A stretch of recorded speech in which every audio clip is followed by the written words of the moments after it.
এতদিন সাপাহারকে আমের বাণিজ্যিক রাজধানী বলা হতো, কিন্তু এই ভিডিওটা দেখার পরে আপনার মনে হতে পারে যে সাপাহার আমের বাণিজ্যিক রাজধানী না, আমের রাজধানীতে রূপান্তরিত হয়েছে। এখন আমের রাজধানী সাপাহারকে কেন বলবেন, এই একটা ভিডিও দেখে আপনি হয়তো তার অনুমান করতে পারেন। আমি এখন যে বাগানটিতে আছি, এই বাগানে যত আম দেখতে পাচ্ছেন সব আমগুলোই হচ্ছে আম্রপালি আম। এবং এই বাগানের আমি বাধ্য হয়েছি এখানে বসে পড়তে এবং বসে ভিডিওটা করতে।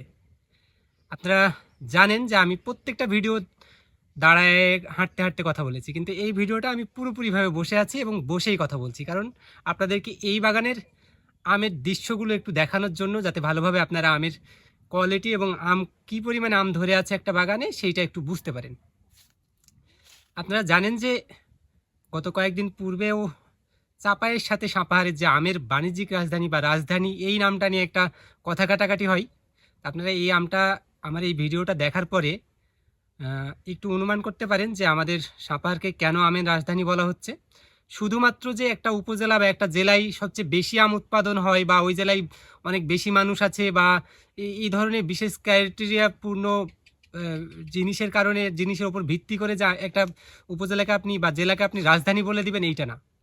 সেই উপজেলার গুণগত মান কীরকম, কী ধরনের আম চাষাবাদ হয়, এইসবের ওপর ভিত্তি করে আপনাকে চিন্তা করতে হবে।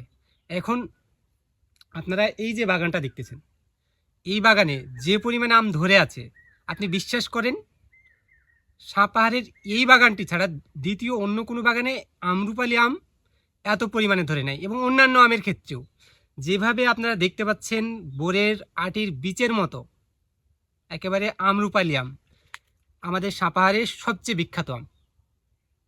এই ধরনের বাগানে, মানে এই ধরনের আম আপনার বাগানে এইভাবে ধরে আছে কিনা, এবং বসে এই ধরনের ভিডিও আপনি করেছেন কিনা, আপনি ছবি তুলেছেন কিনা, যদি এই ধরনের ছবি বা ভিডিও আপনার কাছে থাকে তাহলে কমেন্ট বক্সে কমেন্ট করতে পারেন এবং জানিয়ে দিতে পারেন আপনার বাগানের লোকেশনটি। ভালো থাকবেন, দেখা হবে পরবর্তী অন্য কোনো ভিডিওতে।